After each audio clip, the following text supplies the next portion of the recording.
Muy bien, pues muchísimas gracias, Nacho. Pasamos a continuación a un tema del que ya se ha hablado en general por casi todos los ponentes y que es de gran importancia, que son los factores predictivos, los biomarcadores que nos permitan seleccionar a los pacientes.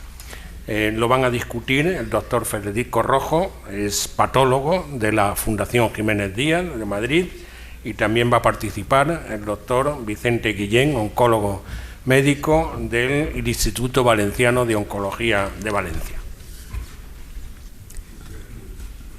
Buenas tardes, es un privilegio estar en esta sesión. Gracias, profesor Díaz Rubio, gracias, profesor Fernández Cruz, por la invitación.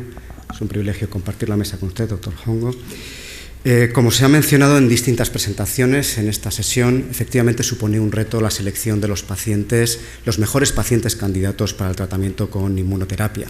Y es donde el uso de biomarcadores, de características de estos tumores, de estos pacientes, nos pueden ayudar a esta selección.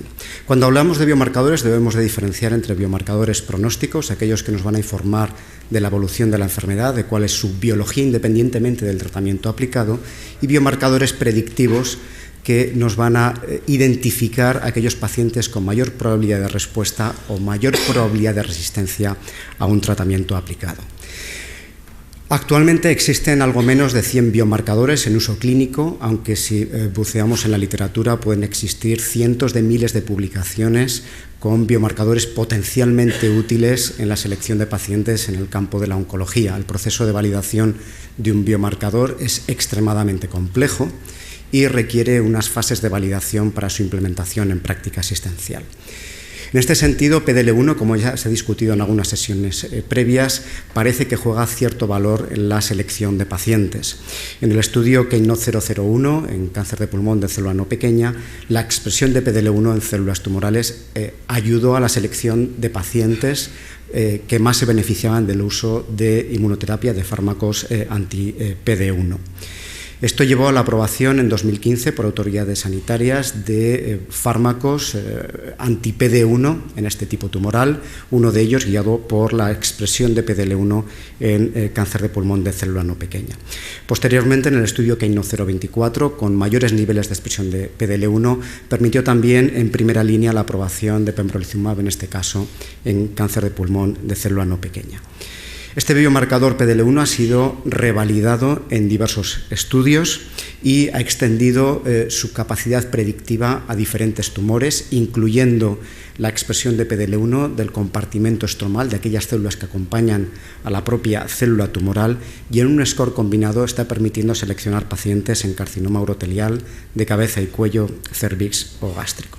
De hecho, en 2018, las autoridades sanitarias europeas y americanas aprobaron en carcinoma urotelial el tratamiento con inmunoterapia con atezolizumab y pembrolizumab en este tipo tumoral.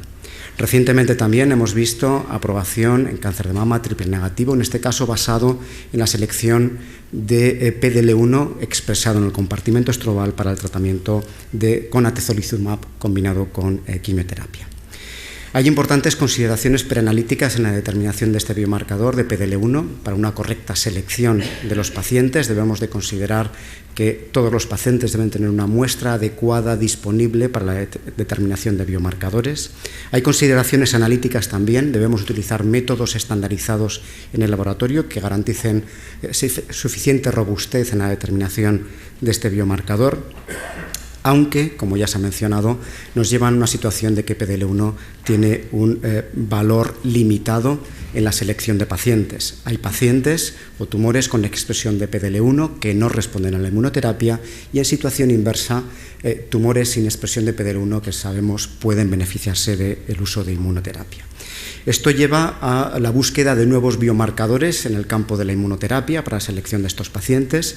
Quizá el que más evidencia tenemos es en la identificación de tumores asociados a inestabilidad de microsatélites, a fenotipo de inestabilidad de microsatélites, y de hecho este fenotipo ha sido reconocido como el primer biomarcador agnóstico de tipo tumoral para la selección, en este caso, de tratamiento con inmunoterapia. Sin embargo, también hay retos formidables en la determinación de la inestabilidad de microsatélites. No hay una estandarización clara de métodos de selección de pacientes, de determinación de este biomarcador, aunque la ESMO ha hecho un esfuerzo de recomendaciones de diferentes métodos basados en inmunohistoquímica, basados en PCR o basados en secuenciación masiva, que podrían sentar una base para el uso de este biomarcador de una forma robusta. Hay otros biomarcadores emergentes, como son firmas de expresión génica, fundamentalmente identificadas a partir de estudios retrospectivos en tipos tumorales concretos que permiten identificar grupos de genes asociados muchas veces con activación de linfocitos T o de interferón gamma, que están siendo explorados en diversos tipos tumorales. Recientemente, en el estudio Keino 028, con hasta 20 histologías, la firma de expresión génica ha ayudado a identificar pacientes con beneficio al tratamiento con inmunoterapia, pero que indudablemente requieren todavía una validación, y veremos cómo se posicionan, quizá de forma complementaria a biomarcadores, como hemos mencionado anteriormente, PDL1 o la inestabilidad de microsatélites. Se ha discutido también en esta sesión la carga mutacional, el número de mutaciones en el genoma de las células tumorales como posible biomarcador para la selección de pacientes para inmunoterapia. Es una técnica extremadamente compleja, de alto coste, que quizá dificulte su implementación en práctica asistencial. Hay también dudas sobre su valor como biomarcador para medir el impacto de la inmunoterapia en términos de supervivencia global, y hasta la fecha no hay estudios adecuados que hayan demostrado cuál es realmente su valor como biomarcador predictivo. Hay otros biomarcadores emergentes que se están explorando como medida o definición del contexto inmune, identificación de mutaciones concretas, pero que todavía están en fase de estudio.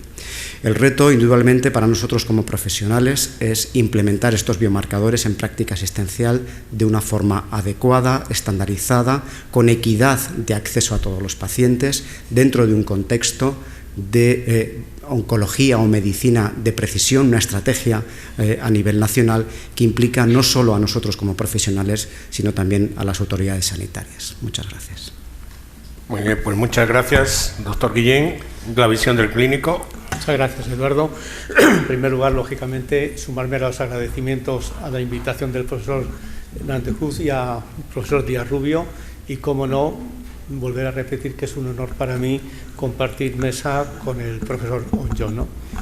Y agradecerle desde luego sus grandes investigaciones, que como médico y como posible usuario en un futuro, pues agradecerle, porque sin ninguna duda nos puede beneficiar como está beneficiando a miles y miles de pacientes actualmente.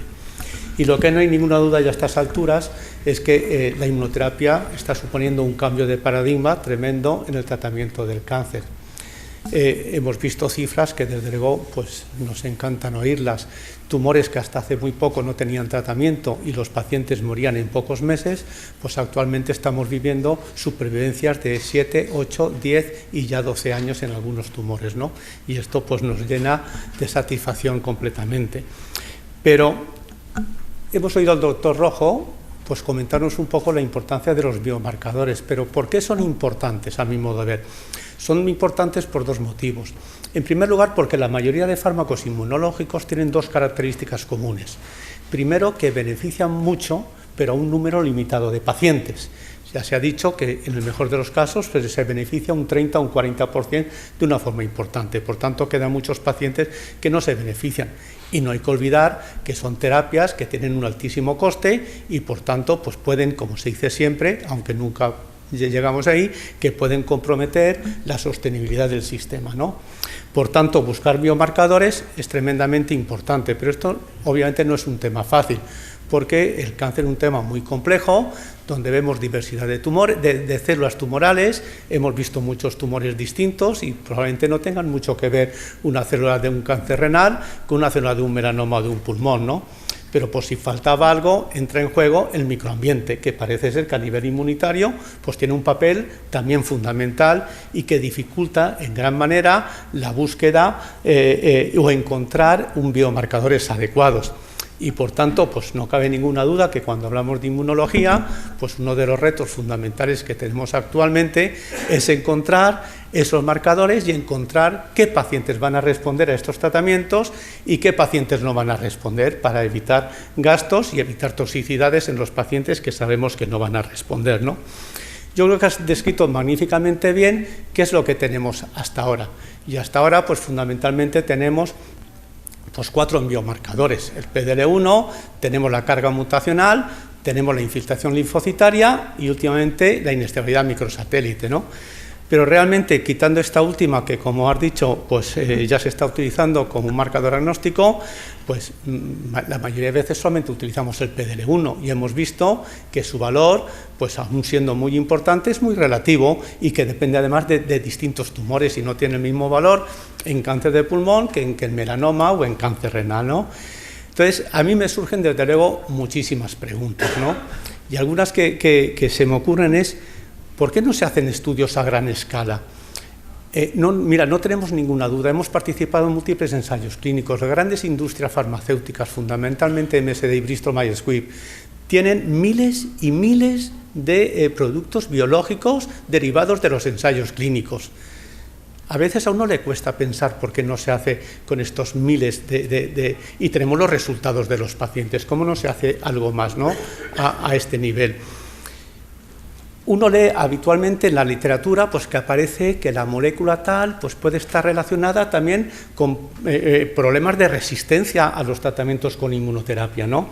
Conocemos algunas de estas moléculas, pero las estamos aplicando poco en la clínica.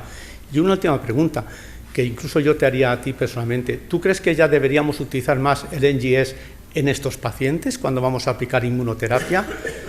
Pues estas son las dudas que a mí me resaltan y desde luego lo que yo no tengo ninguna duda, que para seguir avanzando hay que personalizar los tratamientos, porque es la única forma de continuar avanzando y producir beneficio clínico a nuestros pacientes. Muchas gracias.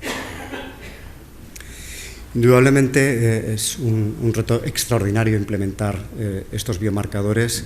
La exigencia de caracterización molecular de los tumores cada vez es mayor y otros países de nuestro entorno precisamente están desarrollando políticas de implementación de tecnologías de alto rendimiento, secuenciación masiva, NGS, para tratar de responder en esta caracterización molecular. Dentro de estos retos que yo mencionaba, en esta necesidad de una política de estrategia o de medicina de precisión, indudablemente esta implementación de recursos es uno de los retos que debemos de plantear. Pero quedan muchas cuestiones abiertas que requieren esfuerzos de investigación todavía para responder. ¿Alguna intervención? Yo le quisiera preguntar, aprovechando que está aquí con nosotros, a la doctora Ruth Vera, que ha sido, como ella ha dicho, hasta hace 2 días, presidenta de la Sociedad Española de Oncología Médica, si la sociedad se ha movido en este sentido para intentar hacer un esfuerzo en el tema de los biomarcadores. Pues yo creo que quizá ha sido uno de nuestros 7 retos cuando definimos la estrategia de la sociedad. Quizá no por orden, o sea, y por ser importante, nuestro primer reto, el poder impulsar, como no puede ser de otra forma, que España necesita renovar su plan de cáncer y renovarlo con el foco de una estrategia o un plan nacional de cáncer que incluya evidentemente pues, conceptos como los que estamos hablando toda la tarde y una estrategia de medicina de precisión. Yo creo que muchos de los que estamos aquí hemos trabajado activamente, hemos estado, ¿no?, incluso muchos de los que estamos aquí hemos impulsado, estamos siendo impulsores de esta situación. Es una pena que otros países europeos ya han dado primeros pasos. Nosotros todavía, también pues quizá por nuestra situación, todavía no se han dado. Creo que debemos de seguir haciendo que esto sea una realidad. Es imposible incorporar todo lo que estamos hablando con el grado de incertidumbre que seguimos teniendo sobre biomarcadores, sobre secuenciación, y hoy quizás serán los 2 pilares más importantes de los avances en el tratamiento del cáncer. Creo que es obviamente la única forma. Hemos tenido trabajo pues incluso con la Sociedad Española de Anatomía Patológica en el Ministerio, se han empezado a elaborar esbozos de cómo debería de ser. Algunos de los que estamos aquí hemos participado, pero evidentemente creo que nos queda todavía mucho por impulsar. Yo, aunque esté en el otro lado, ¿no?, después de estos 2 o 3 días de SEOM, creo que SEOM va a seguir contando, bueno, pues con muchos de los que estamos aquí, también con la industria farmacéutica, con la academia, claro, con profesionales, tanto oncólogos como patólogos y otras especialidades, para que esto sea una realidad, ¿no?, claramente, y esperemos que pronto. Gracias. Pues muchas gracias, doctora Vera. Pasamos a la siguiente debate, por favor.